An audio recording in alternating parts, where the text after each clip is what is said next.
வாலிபனே உன் இளவயதில் மகிழ்ந்திடத் தயங்காதே.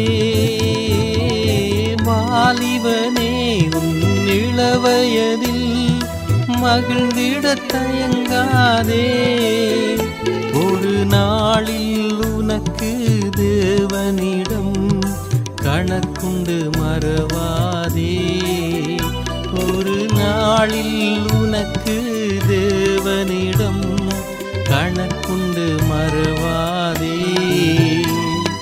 மானிடனே உன் இளவயதும் மாயை என்றறிவாயே. நீ இயேசுவின் பாதையில் நடப்பதொன்றே கடமை என்று உணர்வாயே. வாலிபனே உன் வாலிப நாளில் சிருஷ்டி கர்த்தரை நினை.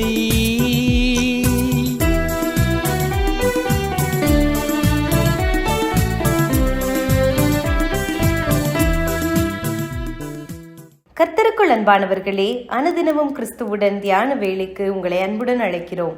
இன்றைய தியானத்திற்கான வேத வாசிப்பு பிரசங்கி 3ஆம் அதிகாரம் வசனங்கள் 15 முதல் 17 வரை, ரோமர் 2ஆம் அதிகாரம் வசனங்கள் 5 முதல் 11 வரை.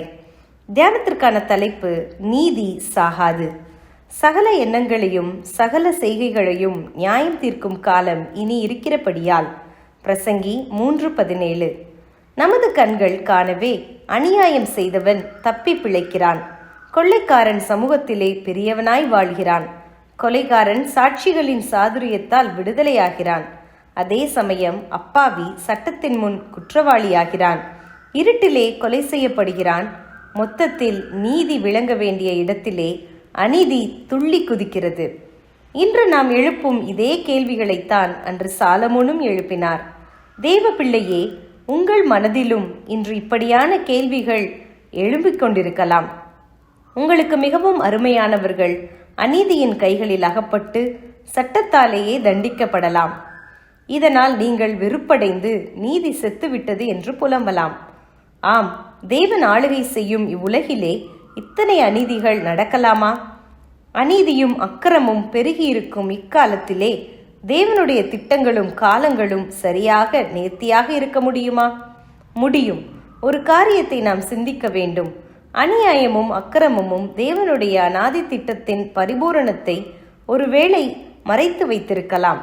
ஆனால் அதன் நிறைவேறுதலை எதனாலும் தடுக்கவே முடியாது. தேவனுடைய நாள் ஒன்று உண்டு. அன்று தேவ நீதி விளங்கும். அதை யாராலும் சகித்து கொள்ள முடியாது. தன் சுய வழிதான் நீதி என்றிருக்கும் சன்மார்க்கனும் தேவனே இல்லை என்கின்ற துன்மார்க்கனும் அழிந்து போவதை அந்த நாளில் யாராலும் தடுக்க முடியாது. தேவன் நம்மீது வைத்திருக்கும் ஒரே நோக்கம் நாம் நித்தியத்தில் அவரோடே வாழ வேண்டும் என்பதுதான். அந்த நித்தியத்தின் வாழ்வை இங்கேயே வாழ நாம் பழகிக்கொள்ள வேண்டும். எல்லாவற்றுக்கும் முடிவு உண்டு. தேவனுடைய கால நேரங்கள் நமக்கு தெரியாததினாலே நாம் எதையும் நியாயம் தீர்க்கக்கூடாது. ஒவ்வொரு கிரியையும் அந்தரங்கமான ஒவ்வொரு காரியத்தையும் நன்மையானாலும் தீமையானாலும் தேவன் நியாயத்திலே கொண்டு வருவார். பிரசங்கி 12:14. சாலமோன் 3000 வருடங்களுக்கு முன்னரே இதை கண்டறிந்து கொண்டார் என்றால் இன்று நாம் ஏன் தைரியத்தை இழக்க வேண்டும்? தேவன் பட்சபாதமின்றி யாவரையும் நியாயத்திலே நிறுத்துவார்.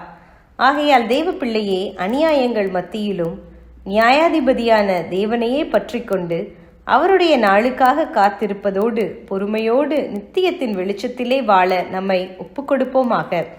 ஜெபம் செய்வோமா? அன்பின் பிதாவே, நீர் நீதியுள்ள தேவன். உமது நீதி விளங்கும் நாளுக்காக காத்திருக்கும் நான் இன்று உம்மையே பற்றி வாழ என்னை நீரே வழிநடத்தும். ஆமேன்.